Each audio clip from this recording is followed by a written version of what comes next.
in terms of the legal defense, Yeah. what are your hopes for actually fighting this? And I guess I've been trying to ask you directly, but maybe there's not clear cut, but like, if I'm in Ohio and I'm like, I really want to seek your services to help me, it's essentially to like defend my right to an abortion. Is your organization able to, or because of the ban, are you guys unable to do that No, kind of work? we function nationally. We assume that people are going to be criminalized, right? Everyone that we work with is someone that we assume is someone that has been targeted by the state. Okay. Whether it's in the immigration context, and the immigration context is so fucking shitty. I mean, apart from the detention, which you just talked about, which is absolutely bonkers. Detention centers have a long history of reproductive injustice in terms of both birth injustice, but also, denying people access to adequate care, forced sterilizations. All these things are obviously connected. So there's that. And then there's the family court system, which is like surveillance central of families. And I think when people think surveillance, they're like, it's the cops and they have fancy surveillance technology. No, they're just like violating the Fourth Amendment rights you don't have. Like, yes, it's sad that you can't tell people about Miranda. I mean, that's devastating actually, but also like, it's not like they always did their jobs and told people about their Miranda rights, right? Like, there's a way in which like these laws create this idea that we somehow have more protections than we have, and we clearly don't, which is not my argument for fuck the Fourth Amendment. It's just to say that it doesn't mean shit depending on who you are. And so we already unless know it's that. not in practice. I mean, in practice, unless it is being applied. I mean, it's the same. We live in fantasy land, and you guys live in the reality of how these laws are actually enacted, how they are hurting people or not. So again, it's you can get an abortion if you're a rape victim or if you're a victim of incest. Yeah. In theory, in your fucked up head, as if that were at all just. And then in practice, what does that even look like? Well, totally. And so, yes, we can support people. Yes, we'll cover bail. We'll cover your legal expenses. We'll get you medical experts. Like, we got you. Reach out to us. If you think that you're being surveilled, we have your back. Absolutely. And I think what's really scary to learn about criminalization is that no matter how much I'm here to support people, or our team is here to support people when they're criminalized, you have to understand that even when our cases are won, even when charges are dismissed, prosecutors, like I said, are trash bags. And so I like pretended like my child was in the room and I said trash bag because it was like not that bad a word.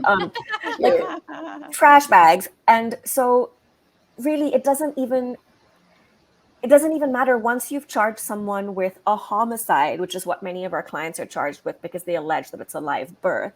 Then someone has this open case. So yes, I'm happy to pay bail to get that person out. That bail will be $1 million. And then once we get that person out, they have an open homicide case that takes a long time to resolve. They're not going to have employment in the meantime. Immigration doesn't care to wait, and they might separately detain you even after you've been released from state criminal court. You will have an active family court case where the court will put a plan in place or try to maybe terminate your parental rights or take the existing children you were trying to raise, which is why you tried to have an abortion in the first fucking place. God forbid you're in an abusive relationship, which is too many of the folks that need to self-manage their abortions.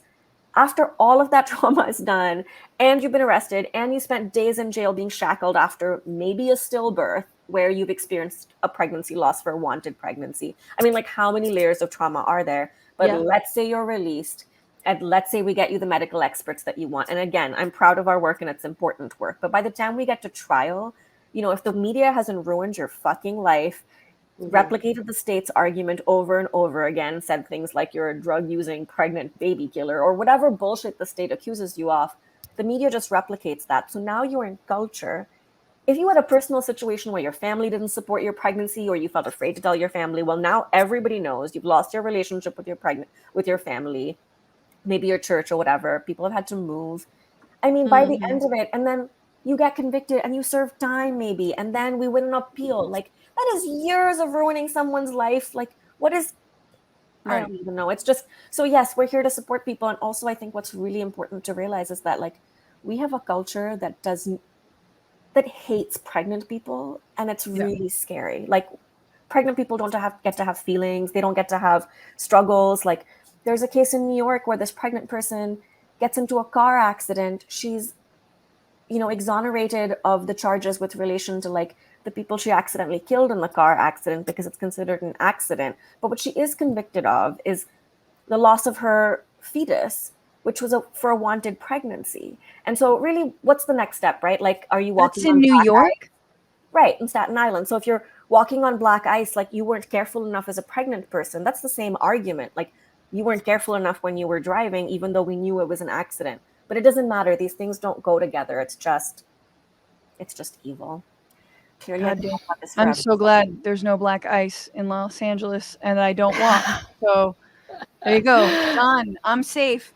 No, it's really grim, and I think the other just pointing out, it's really fun how we, especially if you're undocumented, we detain you and you're like your crime was crossing the border illegally, Mhm. and yet we subject you to American laws. In what fucking world? Either someone's illegal or they're not. Like I love that. I love where it's like we're gonna subject you to our draconian laws, but you're not even a citizen. So what the fuck? Then you have no legal standing. I don't get that.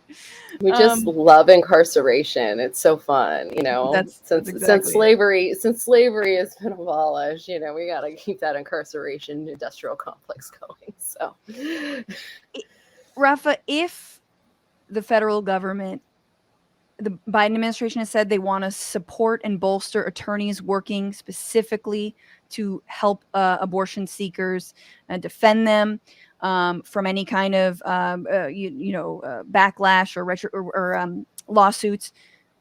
If you had $500 billion, what could you do? Is this a question of I mean funding for one, and also like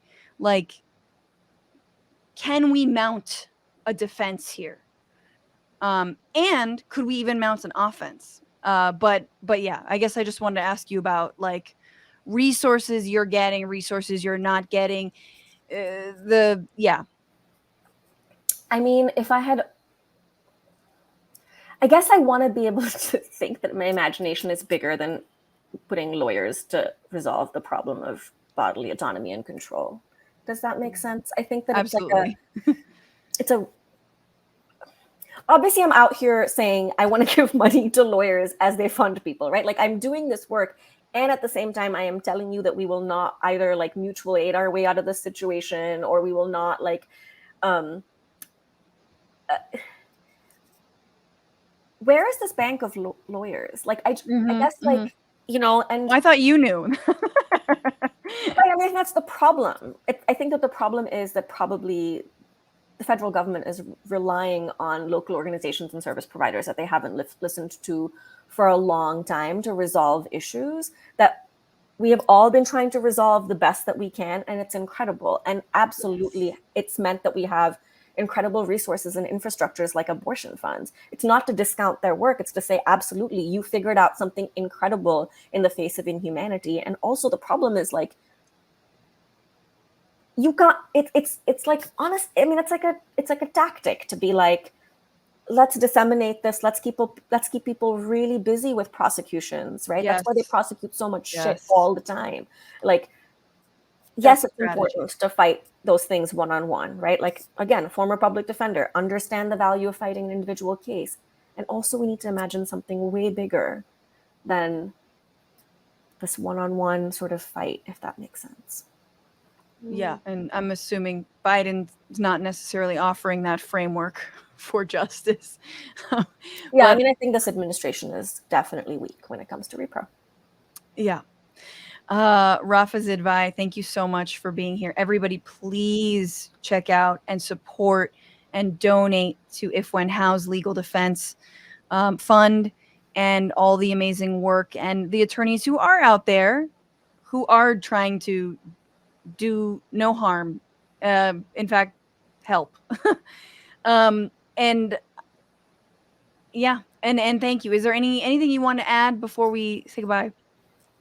No, just give us your money. If you don't know what to do, stop trying to create at-home abortion networks and start shit. There's resources that exist already. Find people that have been doing the work. Just redistribute resources to the folks that already exist. The National Bail Fund Network, the National Network of Abortion Funds, Apiary Collective, the Midwest Access Coalition, and of course the Repro Legal Defense Fund. Oh, and then the Repro Legal Helpline, which existed if one how is a really great resource if people want to know about the legal landscape where they are in terms of self-managed abortion. And I really recommend. We're going to link to that in the description, all of those places. What's going on, Frantifa? If you haven't already, subscribe to this channel right now. Hit that button. And also, you can become a patron and support the show every single week. Get access to bonus episodes and exclusive merchandise. Patreon.com/bitchuation room. Do it.